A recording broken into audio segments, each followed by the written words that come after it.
Sports have been a predominant aspect of our global society, dating back to the Olympics beginning in 776 BCE. While women were not allowed to compete at the first Olympics, there were the Games of Hera played every 4 years, which included foot races for women.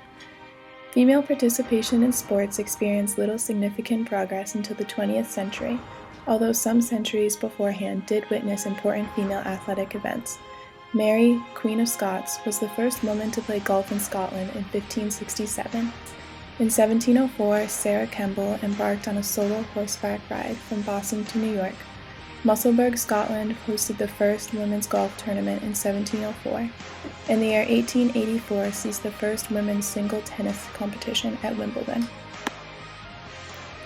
Bell argues that before 1870, activities for women were recreational rather than sports-specific in nature.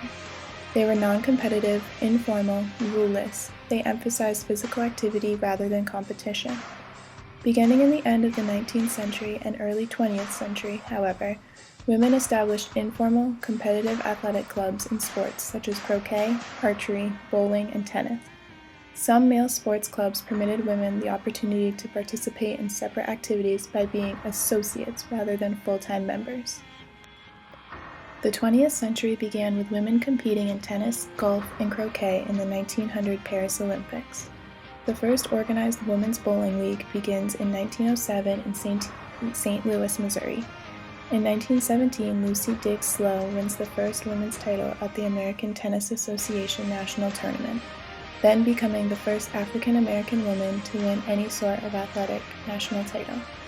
The first swim across the English Channel by a woman, Gertrude Ederle, occurred in 1926. The year 1931 saw Vern Mitchell, the first woman, pitch in professional baseball. In order to fill the void of male baseball players serving in the Second World War, the All-American Girls Baseball League was formed in 1943. The Ladies Professional Golf Association was founded in 1948 by Patty Berg and others. Althea Gibson wins the French Championship in tennis in 1956, becoming the first black person to win a tennis Grand Slam title. In the 1960 Rome Olympics, Wilma Rudolph became the first woman to win 3 gold medals in track and field. What truly revolutionized the participation of women in sports, specifically in American society, was the passage and implementation of Title IX, legislation that required American society to recognize a woman's right to participate in sports on a plane equal to that of men. Title IX originates from the 1970 Education Amendments, specifically working as a federal law that prohibits discrimination on the basis of sex in any federal-funded education program or activity. There are exceptions, but generally all educational programs and activities that are federally funded all under Title IX's jurisdiction. The implications of Title IX meant that schools could not use federal money to discriminate against either sex, thus promoting equality, at least in spending, in educational programs. The area in which Title IX is most commonly discussed is in school athletic programs. Because of this legislation, schools are required to provide equal funding to both men's and women's sports programs. This, in turn, has increased female participation, both in high school and collegiate athletics, as demonstrated by statistics. College women's athletic participation has increased from 15% in 1972 to 43% in 2001. High school girls' athletic participation increased from 295,000 in 1971 to 2.8 million in 2002 to 2003, an increase of over 840%.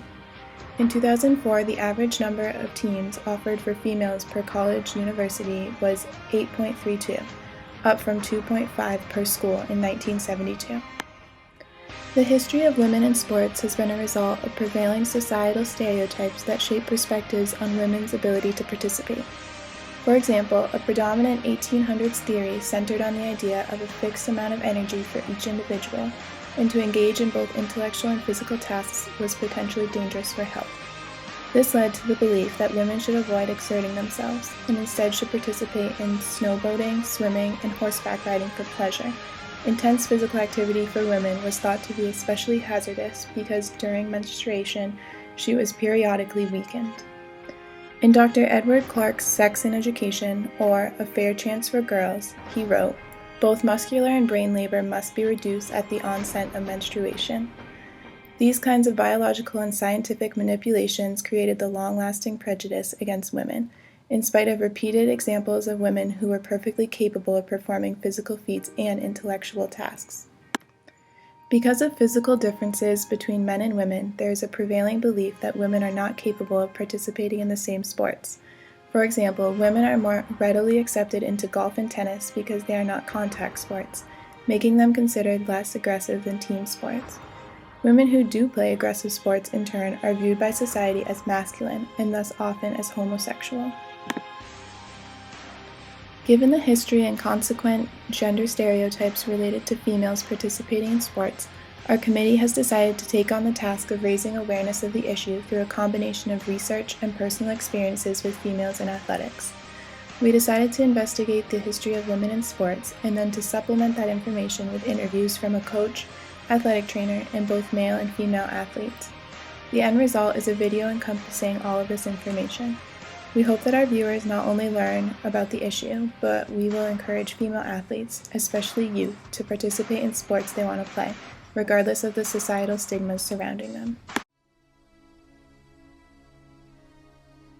Inspiring. Confident. Smart and fun. Equal. Resilient. Powerful. Competitor. Basketball person. Brave. Tough. Ambitious. Strong. Underrated. Female athlete is strong. Cool. An athlete.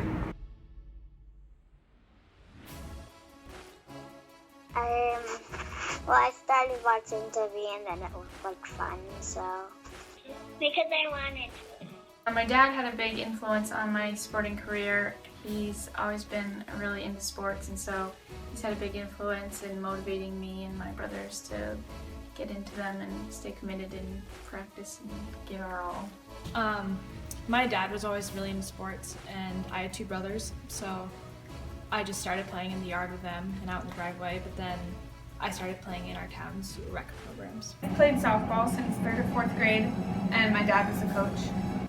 My cousin and me were really into sports at a young age, and then from there I was just really interested in being active and being involved in their team, so I kind of continued on, and now I'm at the varsity level with it.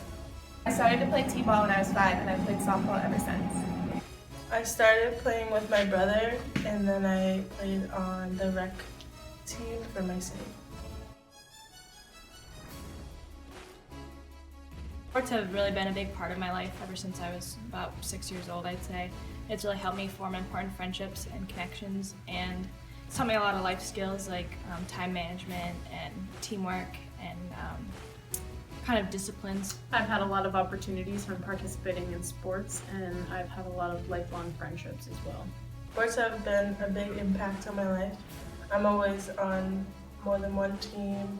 When I was little, I was always going to one practice or a different game. I've met a lot of different friends, and I've been able to travel different places for basketball and softball.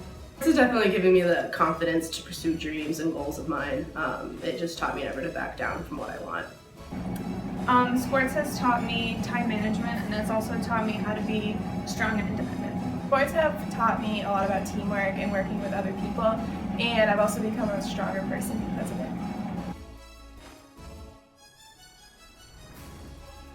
I have been stereotyped as being lesbian, being unfeminine, being competitive, being bitchy, being unorthodox. I don't know if that's a stereotype, but not fitting the definition of being an all-American girl where I grew up of being a straight-A student, perfect little daughter. In sports, like, women definitely tend to be looked as lesser or weaker than, but whenever I play, you can tell it's not true. As a coach, I've kind of been seen as a last resort because I am a young woman, and a lot of the time they'll ask me like, oh, how did you end up doing this, and did the other coach quit, like how did you get here? I've been told that I don't really seem like I know what I'm doing, and I'm not really given a fair shot because I am such a young female coaching other young women. Some stereotypes that I've been subjected to connecting to softball would be boys not thinking I can throw as far as them because they're boys, so they can throw further, or hitting a ball, they can hit it farther and harder and they're stronger, so I'm not as strong as them. Anytime I try to play sports with boys, it's usually like you don't get the ball passed to you because they don't trust you with it, or they don't think you're strong enough, or they don't think you're quick enough.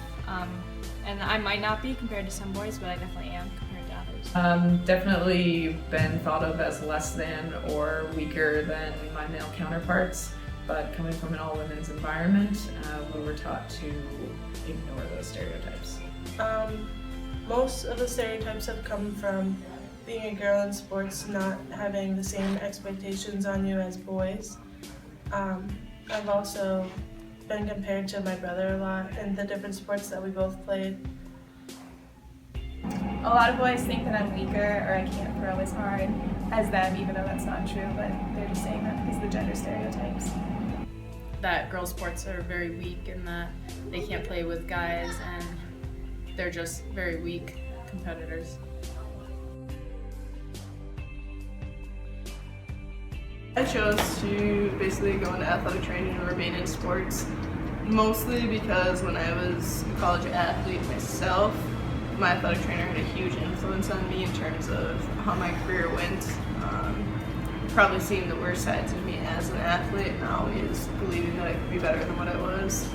And just the idea of being able to give that back to something that gave me so many opportunity in terms of playing collegiate sports, the opportunities I had as an athlete, even at the high school level, and just being able to give that back to the people around me was probably the biggest drive to remain in sports, on top of the fact that being around athletes, as annoying and as obnoxious as it can be sometimes, they're still probably the best population I can think of to have to work with every day. I've started to pursue a career in sports because there aren't a lot of young women doing this, and we don't get a lot of opportunities, so I've kind of jumped on that opportunity because I want young women to have the opportunity that I didn't have and be taught by a girl and have somebody who can relate to them.